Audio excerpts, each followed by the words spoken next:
Assalamualaikum warahmatullahi wabarakatuh.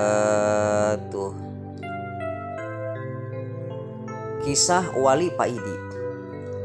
Berminggu-minggu sudah Wali Paidi pergi entah kemana. Ada yang mengatakan beliau pergi umroh, ada yang bilang beliau sedang bertapa, mirakati bangsa dan negara supaya mempunyai wakil rakyat dan pemimpin yang baik. Ada juga yang meyakini kalau beliau sekarang pergi bersama seorang yang misterius yang konon adalah Nabi Khidir.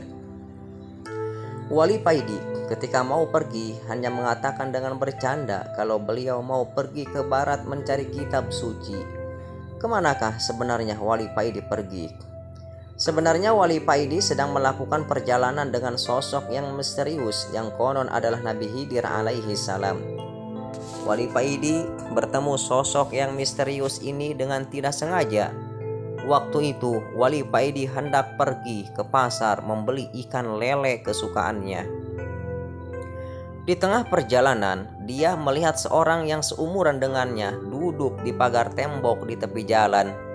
Ketika Wali Paidi berjalan di depannya, sosok ini melemparkan kerikil kepada Wali Paidi.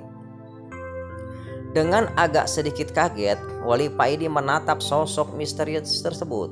Setelah berpandangan sejenak, sosok tersebut lalu turun dan melangkah pergi.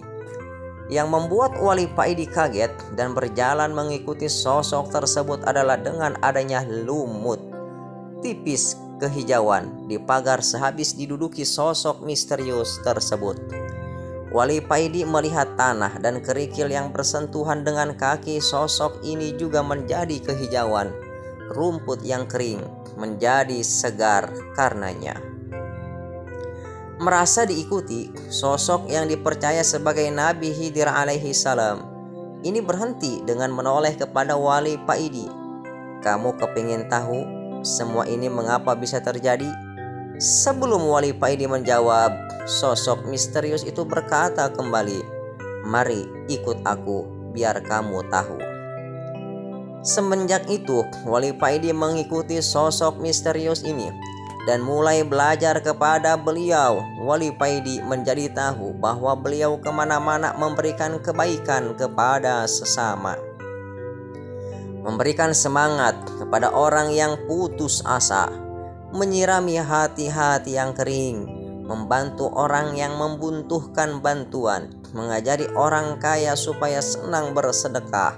Sosok ini tidak mengajar dengan lisan maupun tulisan kepada Wali Paidi, tapi sosok ini langsung memberi contoh yang terbaik, memberi uswatun hasanah, suri tauladan kepada Wali Paidi.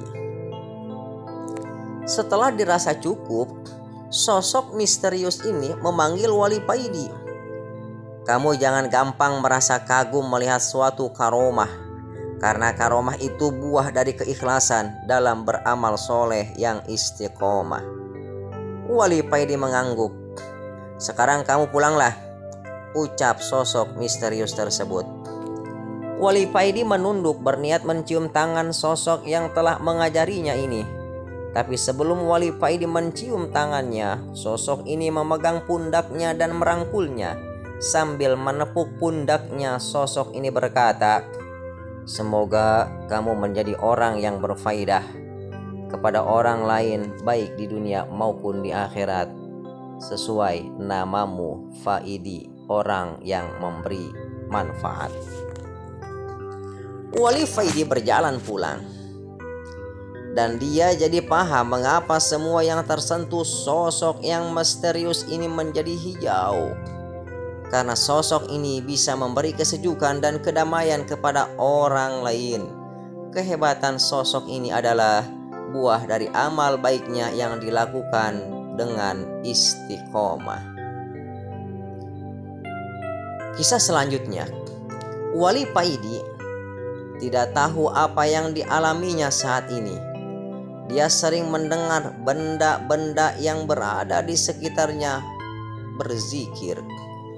Mulai sapu lidi yang biasa dipergunakannya untuk menyapu, Sandal para santri yang ditataknya semuanya pada berzikir.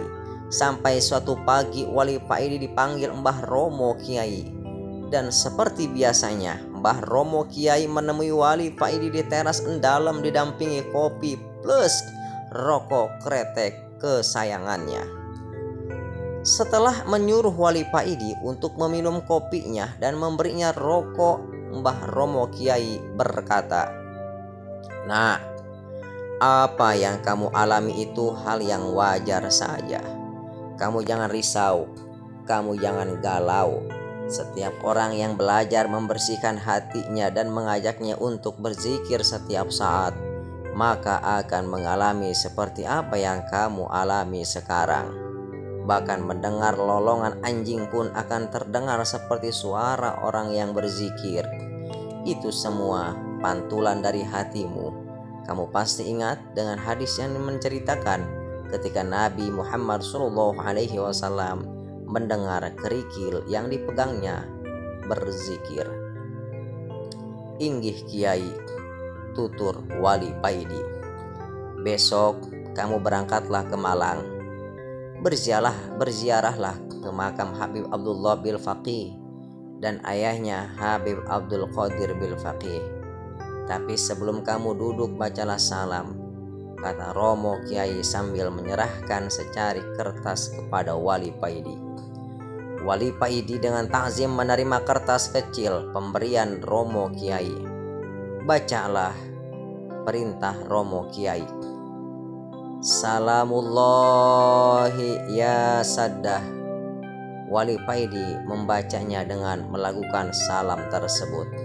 Salam itu memang sudah umum, dan di setiap kuburan wali banyak tergantung ucapan salam tersebut.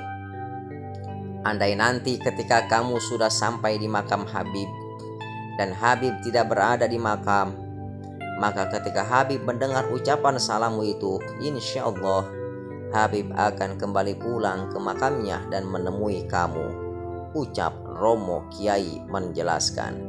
Inggih Kiai, jawab Wali Paidi. "Kamu naik sepeda motor si Sofyan saja," perintah Kiai. Sofyan adalah putra Romo Kiai. Besoknya Wali Paidi berangkat ke Malang, ke pemakaman umum Kasin. Romo Kiai berkata, "Makam Habib Abdullah dan Habib Abdul Qadir berada di pemakaman umum Kasin." Hanya itu petunjuk dari Romo Kiai, sedangkan Wali Paidi tidak tahu di mana daerah Kasin tersebut. Wali Paidi tidak berani bertanya lebih jelas pada Romo Kiai karena menjaga tata krama dan adab. Wali Paidi manut dan berusaha menjalankan perintah Romo Kiai tanpa banyak bertanya dan protes. Sesampainya Wali Paidi di Malang, langsung menuju alun-alun kota Malang. Setelah memarkirkan sepedanya, Wali Paidi celingkang-celingkuk mencari tukang parkir. Tidak lama kemudian ada tukang parkir yang menghampirinya. Wali Paidi lalu bertanya kepadanya, "Di manakah daerah Kasin tersebut?" Setelah mendapat penjelasan dan jawaban dari tukang parkir tersebut, Wali Paidi langsung bergegas berangkat menuju ke daerah Kasin sesuai petunjuk yang diterimanya. Kira-kira 10 menitan Wali Paidi sudah berada di daerah Kasin. Sekarang tinggal mencari di mana letak pemakaman umum Kasin, batin Wali Paidi. Wali Paidi bertanya-tanya kepada orang-orang yang ditemuinya. Ternyata menurut keterangan mereka pemakaman umum Kasin ada 2. Wali Paidi lalu menerangkan kalau dia berniat ziarah ke makam Habib Abdullah bil Faqih dan abahnya Habib Abdul Qadir bil Faqih. Setelah mendapatkan petunjuk dan informasi yang sangat jelas mengenai arah-arah ke makam, Wali Paidi melanjutkan perjalanannya. Tapi Wali Paidi tetap tidak dapat menemukan makam tersebut karena ketika sudah dekat ada saja orang yang menunjukkan arah yang salah. Jadinya Wali Paidi muter-muter saja di wilayah Kasin. Setengah jam lebih Wali Paidi berputar-putar di wilayah Kasin Karena setiap Wali Paidi bertanya, jawabannya berbeda-beda. Wali Paidi gundah gulana hatinya. Badannya tiba-tiba terasa capek semua. Dia lalu menghentikan sepeda motornya di tepi jalan. Dia turun dari sepeda. Sejurus kemudian, Wali Paidi mengeluarkan rokoknya dan menyalakannya. Di tengah-tengah merokok, Wali Paidi mulai tawasulan. Setelah selesai tawasul, Wali Paidi berkata dalam hatinya, "Mbah Habib Abdul Qadir, Mbah Habib Abdullah, saya mau ke makam panjenengan. Tolong tunjukkan di mana makam panjenengan," batin Wali Paidi. Lalu Wali Paidi naik sepeda motornya dan mulai melanjutkan perjalanannya. Wali Paidi mengikuti apa kata hatinya. Kira-kira baru berjalan 50 meter, Wali Paidi mencium bau harum semerbak. Alhamdulillah, makam Mbah Habib sudah dekat, batin Wali Paidi. Wali Paidi mengikuti bau harum yang diciumnya dan tidak begitu lama akhirnya Wali Paidi sudah berada di depan makam Umum Kasin. Wali Paidi berputar dan masuk makam dari samping. Tampak di tengah makam ada bangunan kecil yang atasnya ada kubahnya yang berwarna hijau. Di bawah kubah inilah makam Habib Abdul Qadir bil Faqih dan putranya Habib Abdullah bil Faqih. Ketika berada tepat di depan makam yang ada pagar stainlessnya, Wali Paidi membaca salam yang dicatatkan oleh romo kiainya. Salamullah ya sada minar rahmani ya ghasiyakum, ucap Wali Paidi. Baru satu hadis atau baru satu bait dibaca, hawa di sekitar Wali Paidi terasa sudah lain dari yang sebelumnya. Saking terkejutnya, Wali Paidi sampai terdiam sebentar. Lalu dia melanjutkan membaca syair salam itu sampai selesai. Wali Paidi menunduk dengan penuh takzim. Wali Paidi merasa ada dua sosok yang agung dan mulia yang mengawasinya dari dalam. Setelah selesai membaca syair salam, Wali Paidi beranjak ke dekat makam dan duduk mulai membaca tahlil, tahmid, dan tasbih. Baru saja Wali Paidi duduk, tiba-tiba seakan ada suara bedug yang ditabuh. Tung, tung, diiringi hawa yang menerpa tubuh Wali Paidi. Ketika hawa itu menerpa tubuh Wali Paidi, seluruh tubuh Wali Paidi serentak berzikir, Allah, Allah, Allah. Wali Paidi membaca tahlil diiringi dengan suara bedug dum, Allah, Allah, Allah, dum, Allah, Allah, Allah.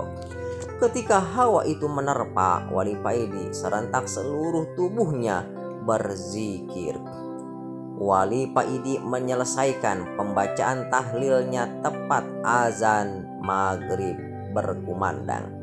Wali Paidi berjalan mundur. Ketika keluar dari makam, dia langsung menaiki sepedanya mencari masjid terdekat.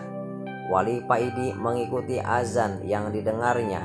Dia berniat untuk sholat di masjid terdekat, tapi semakin Wali Paidi mendekat, suara azan itu terdengar semakin menjauh. Akhirnya Wali Paidi memutuskan untuk putar balik mencari masjid yang lain. Wali Paidi merasa masjid yang dituju tidak mau menerimanya.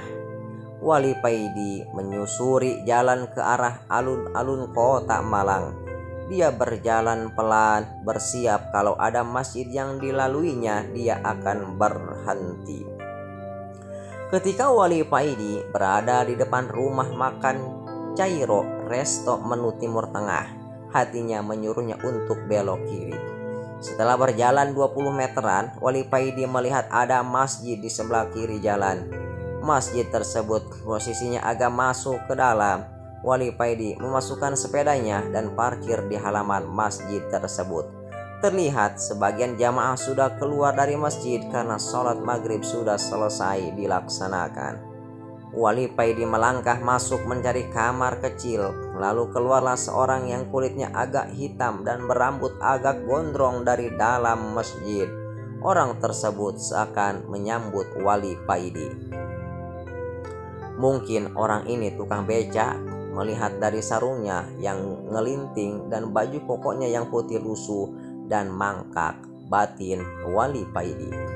Tapi betapa kagetnya Wali Paidi ketika dia bertanya kepada orang tersebut di mana letak kamar kecil. Wali Paidi melihat dengan jelas wajah orang tersebut ketika menunjukkan arah ke kamar kecil. Ternyata orang yang dikiranya tukang becak ini adalah seorang Habib. Dilihat dari sorot matanya dan wajahnya. Wali Paidi ke kamar kecil dengan perasaan tidak tenang. Dia merasa berdosa karena mengira Habib tersebut sebagai tukang becak. Wali Paidi berniat sehabis dari kamar kecil akan meminta maaf kepadanya. Tapi ketika Wali Paidi selesai berwudu dan mau masuk ke dalam masjid, Habib yang dimaksud sudah tidak ada. Wali Paidi mencarinya di parkiran pun tidak ada. Dan mencarinya di dalam masjid sama demikian tidak ada. Wali Paidi merasa menyesal karena gampang menyangka buruk kepada orang lain, gampang menilai seseorang dari tampilan luarnya. Wali Paidi tidak tenang ketika melaksanakan sholat maghrib. Dia meminta kepada Allah Subhanahu wa Ta'ala di dalam sholatnya untuk dipertemukan dengan Habib tersebut. Ketika Wali Paidi mengakhiri sholatnya dengan mengucapkan salam, dan ketika dia mengucapkan salam yang kedua dengan menoleh ke kiri, dilihatnya Habib yang dicarinya sudah berdiri di samping kirinya. Wali Paidi berniat mendekati, mau mencium tangannya, tapi Habib muda tersebut langsung lari keluar dari masjid menuju jalan raya, terus hilang entah kemana. Subhanallah. Ternyata di kota Malang yang hiruk pikuk ini masih ada kekasih Allah Subhanahu wa Ta'ala yang berseliweran. Seharusnya aku tadi minta kepada Allah tidak hanya bertemu tapi juga minta bisa diberi kesempatan untuk mencium tangannya, batin Wali Paidi. Setelah berzikir sebentar, datanglah seorang pemuda pengurus masjid mendekatinya sambil memberi secangkir teh jahe kepadanya. Dan Wali Paidi melihat banyak Habib-Habib sepuh mulai berdatangan memasuki masjid. Rupanya sehabis maghrib di masjid ini diadakan rutinan membaca Rotibul Haddad. Wali Paidi berniat untuk keluar karena dia merasa tidak pantas mengikuti acara tersebut. Melihat yang datang semuanya berjubah, sedang dirinya bercelana jeans dan berkaos oblong hitam dengan gambar Gus Dur yang tertawa. Ketika Wali Paidi berdiri, dia mendengar suara tanpa wujud yang berkata kepadanya, "Kamu mau pergi kemana? Apakah kamu tidak malu menolak undangan Nabi Muhammad?" Wali Paidi duduk kembali, mengurungkan niatnya untuk keluar masjid. Dia mengikuti pembacaan Rotibul Haddad itu sampai selesai. Wali Paidi merasa malu sekali kepada Habib-Habib sepuh yang hadir di majelis, terutama malu kepada Nabi Muhammad yang mengundangnya. Semoga kisah ini bisa membawa wawasan dan hikmah agar kita senantiasa untuk mencintai para wali-wali kekasih Allah Subhanahu wa Ta'ala. Semoga bermanfaat. Wassalamualaikum warahmatullahi wabarakatuh.